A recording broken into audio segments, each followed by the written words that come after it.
Islamic videos and Islamic general knowledge کے لیے ہمارے چینل بزم عدنان کو ضرور سبسکرائب کریں.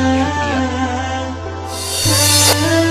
اور اگر کسی انسان کے اندر جد و جہد نہ ہو، آگے بڑھنے کی کوئی اس میں ضد ہی نہ ہو، ایک ضد پکڑ لینا کہ ہم کو آگے بڑھنا ہے، ضد نہ ہو اس معاملے میں، تو پھر وہ انسان ناکام ہو.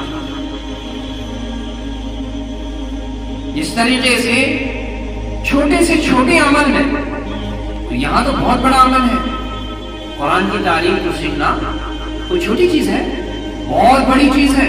فَأَبَيْنَ أَن يَحْمِلْنَهَا، قرآن کے بوجھ کو، قرآن کے، اگر اللہ تعالیٰ نے قرآن نازل کرنا چاہا تھا پہلے کس پر؟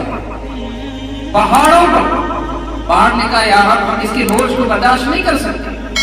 پہاڑ پر اگر اللہ تعالیٰ قرآن کو نازل کر دیتا تو پہاڑ ریزے ریزے ہو جاتے. اتنا وزنی، اتنا طاقتور کلام ہے اللہ پاک کا. اس لیے اس بھاری کلام کو سیکھنے کے لیے آپ سمجھ سکتے ہو کہ کتنی محنت کرنی پڑے گی، کتنا جد و جہد کرنا پڑے گا. پھر جب انسان، جب بندہ، جب طالب علم پوری طرح سے جد و جہد کر کے ہر قسم کی پریشانیوں کو اٹھا کر برداشت کر کے وہ آگے بڑھتا ہے، اپنے قدم کو آگے بڑھاتا ہے اور قرآن کو حفظ کر لیتا ہے، اپنے سینے میں محفوظ کر لیتا ہے، تو پھر اسے کیا مقام عطا ہوتا ہے. فرمایا آقا مدنی صلی اللہ علیہ وسلم نے کہ حافظ قرآن کے والدین کو کل قیامت کے میدان میں، حافظ قرآن کے والدین کو کل قیامت کے میدان میں سورج سے بھی زیادہ روشن تاج پہنایا جائے گا. اللہ اکبر. والدین کا یہ مقام، تو پڑھنے والے کا کیا مقام و مرتبہ ہوگا. جب ماں باپ کو اتنا اعزاز و اکرام اور انعام سے نوازا جائے گا تو خود پڑھنے والے، خود حافظ بننے والے کا کیا مقام ہوگا. دنیاوی ڈگریاں لوگ حاصل کر لیتے ہیں اور لوگ اسے بڑا سمجھتے ہیں، لیکن اسلام کا ہیرو تو اصل وہی ہے جو اسلامی تعلیمات کو اپنے سینوں میں محفوظ کر لے، قرآن کی تعلیم کو اپنے سینے میں محفوظ کر لے، اللہ سے بات کرنے کا سلیقہ سیکھ جائے، شعور پیدا ہو جائے، قرآن فہمی کا شعور جس کے اندر پیدا ہو جائے. صحیح معنوں میں سب سے بہترین انسان وہی ہے اس دنیا میں، سب سے بہتر انسان. لیکن میرے پیاروں، اس میں محنت شرط ہے، محنت کرنی ضروری ہے. آپ محنت نہیں کریں گے حاصل نہیں ہوگا. جس طریقے سے بعض قوم نے دیکھا ہوگا، اس کی عمر تقریباً 70 سال ہوتی ہے، وہ کس طرح سے جد و جہد کرتا ہے شروع زندگی سے لے کر آخری زندگی تک.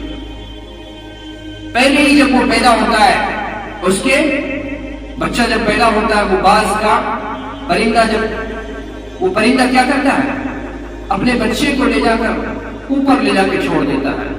وہ خود سے اس کو کوشش کرنی ہوتی ہے، مجھے اڑنا ہے، آگے بڑھنا ہے. وہ خود سے اتنا چھوٹا بچہ آگے بڑھتا ہے، کوشش کرتا ہے. اگر وہ یہ سوچے کہ میں اتنا چھوٹا ہوں، میں کیسے آگے بڑھوں، میں کیسے اوپر جاؤں، لگتا ہے میں کیسے نیچے جاؤں، میں گر جاؤں گا، پڑ جاؤں گا، وہ اسی اگر فکر میں رہ جائے اور یہ ڈر اور خوف اپنے اندر پیدا کر لے، تو پھر کیا ہوگا کہ وہ ڈر اور خوف اس کو وہاں سے نیچے گرا دے گی اور وہ ختم ہو جائے گا. لیکن وہ ڈرتا نہیں ہے، خوف نہیں کھاتا ہے، وہ یہ سوچتا ہے کہ مجھے کرنا ہے، بس بڑھنا ہے، آگے نیچے پہنچنا ہے تو پہنچنا ہے، آگے بڑھنا ہے، اوپر جانا ہے تو جانا ہے. جب بادل برستی ہے، برسات ہوتی، بارش ہوتی ہے، تو وہ پرندہ باز بادلوں کے نیچے سے جا رہا ہوتا ہے. لیکن جب اللہ کی رحمت کا نزول ہوتا ہے، بارش برسنے لگتی ہے، تو وہ یہ دیکھتا ہے کہ بارش برس رہی ہے، اب اس سے بچنا ہے. کس طرح بچنا ہے؟ اپنی اڑان کو اونچی کر لیتا ہے، اتنا اوپر کہ وہ بادلوں سے اوپر چلے جاتا ہے، اور بارش کو یہ چیلنج کر دیتا ہے کہ مجھے بھگانے کے لیے تمہیں مجھ سے بھی اوپر آنا پڑے گا اپنے آپ کو بچانے کے لیے. تو اس طرح کی کون کا ذہن بنانا پڑے گا.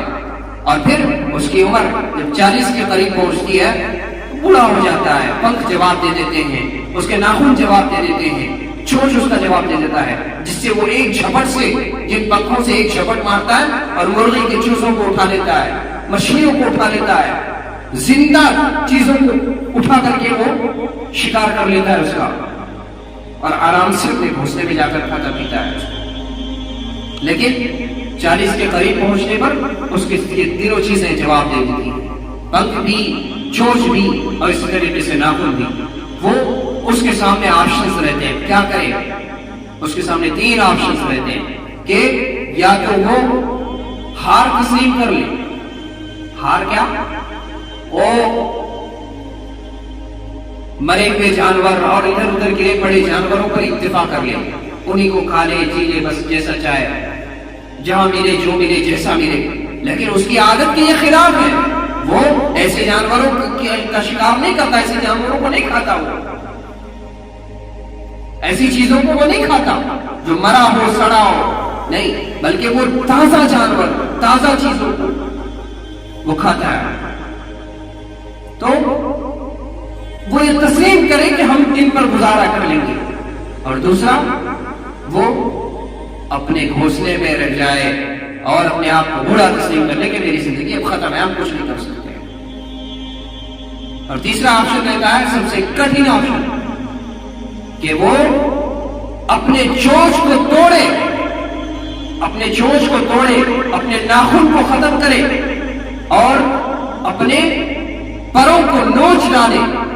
پھر اس میں اللہ تبارک و تعالی دوسرا ناخن پیدا کرے گا، دوسرا چونچ پیدا کرے گا، دوسرے پر عطا کریں گے. یہ آپشن اس کے بعد ہوتا ہے. وہ سب سے مشکل آپشن ہے، لیکن اسی آپشن کو وہ چنتا ہے. کیا کرتا ہے؟ بڑی مشکلوں کے ساتھ، اس بوڑھے پنکھوں کے ساتھ جو سکڑ گیا ہوتا ہے، جواب دے دیا ہوتا ہے، بڑی مشکلوں کے ساتھ وہ پہاڑ پر پہنچتا ہے. ایسی جگہ پر پہنچتا ہے جہاں پر کوئی پتھر ملے اسے، پتھروں میں جاتا ہے وہ، اور جا کر کیا کرتا ہے؟ سب سے پہلے اپنے چونچ کو اس پہاڑ کے اس پتھر کے اوپر مار مار کر کے اپنے چونچ کو توڑتا ہے خود سے. بتاؤ کتنی تکلیف ہوگی. اپنے چونچ کو وہ پتھر پر مار مار کر کے خود ہی توڑ رہا ہوتا ہے. اور پھر اس کے بعد انتظار کرتا ہے نئے چونچ کے اگنے کا. اس کے بعد اس کو نیا چونچ عطا ہوتا ہے. پھر اپنے پنکھوں کو اس نئے چونچ کے ساتھ اکھاڑتا ہے. کتنا درد ہوگا. اپنے چونچ سے، نئے چونچ سے اپنے پنکھوں کو جو سکڑ گیا ہے، جواب دے دیا ہے، جس سے اڑ نہیں سکتا وہ، پرواز نہیں کر سکتا وہ، ان کو کیا کرتا ہے؟ اپنے نئے چونچ سے نوچ ڈالتا ہے. پھر اس میں نئے پنکھ لگتے ہیں، نیا پنکھ اللہ پیدا کرتا ہے. اس کے بعد اپنے پیر کے ناخنوں کو اپنے چونچ سے نکال کر اکھاڑ لیتا ہے، ناخنوں کو ختم کر دیتا ہے نوچ نوچ کر. اپنے پیر کو خود نوچ رہا ہوتا ہے. تقریباً یہ تینوں چیز کے آنے میں اور یہ کرنے میں 4 سے 5 ماہ تک وہ ایسی جگہ پر جا کے رہتا ہے جہاں پر اس کا کوئی پوچھنے والا نہیں، کوئی برادری والا نہیں، کوئی قبیلے والا نہیں، کوئی نہیں ہوتا اس کا. اتنی مشکلات کو برداشت کر کے جب 4-5 ماہ کا وقت تقریباً گزر جاتا ہے، تب اس کو اللہ تبارک و تعالیٰ اس کے جسم میں نیا پنکھ بھی پیدا کر دیتا ہے اور اس کے پیر میں نئے ناخن بھی آ جاتے ہیں، اس کی چونچ بھی نہیں بن جاتی ہے، اللہ پیدا کر دیتا ہے. اس کے بعد پھر وہ اپنی زندگی خوشی بخوشی جس طرح پہلے راجاؤں کی طرح جی رہا تھا اسی طرح سے زندگی گزارنا شروع کرتا ہے. اثر نو، پھر زندگی، یعنی دوبارہ حیات، دوبارہ زندگی. کیسے؟ خود سے اس نے یہ کام کیا. اس لیے میرے پیارو، اللہ تعالیٰ نے بھی قرآن مجید میں کہا کہ ہم اس قوم سے تعلق رکھتے ہیں. ان اللہ لا یغیر ما بقوم حتی یغیروا ما بانفسہم، کہ تم اس قوم سے تعلق رکھتے ہو جو قوم اپنے ہاتھ سے اپنی تقدیر لکھتی ہے. ہمارے جوان بہت سارے ہمارے قادرین، محمد بن قاسم کو پڑھ لو، صلاح الدین ایوبی کو پڑھ لو، بڑے بڑے آئے اور انہوں نے وہ کارنامہ کر دکھایا، اپنے ہاتھ سے تقریر لکھی. صلاح الدین ایوبی رحمۃ اللہ علیہ اکیلے بیت المقدس کو فتح کیے، اکیلے دم پر. جب پہلے آئے کوئی نہیں تھا ساتھ میں، یہودیوں کے قبضے میں، عیسائیوں کے قبضے میں چلے گیا تھا، لیکن اس کو فتح کیا جو ہمارا قبلہ اول تھا، بیت المقدس. بیت المقدس کو فتح کرنے والے وہ اکیلا نوجوان، اگر مجاہدات اتنے ہیں، اسلحہ اتنے ہیں، سامان اتنے ہیں، میں کیا کروں گا، کیا کر سکتا ہوں؟ نہیں، اس نے یہ نہیں سوچا، بلکہ اس نے ایک اللہ پر یقین کرتے ہوئے، اللہ کے وعدوں پر یقین کرتے ہوئے شوق شہادت میں وہ میدان میں اترے اور فتح کر لیا دنیا۔ یاد رکھیے، اس لیے تمہیں بھی ویسا مثالی بننا ہے، کم از کم اپنی محنتوں سے، میرے پیاروں کاوشوں سے اپنی محنت کر کے کم از کم اس لائق بن جانا ہے کہ ہم اللہ کو پسند آ جائیں۔ بننا ہے کہ نہیں بننا ہے؟ انشاءاللہ بننا ہے نا۔ سب کو کم از کم اس لائق بن جانا ہے کہ بھئی ہمیں روزے کے مسائل معلوم ہو جائے، نماز کے ضروری مسائل معلوم ہو جائے، دینی احکامات کے تعلقات سے ہمیں جو ہے دینی چیزیں معلوم ہو جائیں، کم از کم اس لائق ہمیں بننا ہے انشاءاللہ۔ بنو گے نا انشاءاللہ؟ اللہ سے دعا ہے کہ اللہ پاک ہمیں عمل کی توفیق نصیب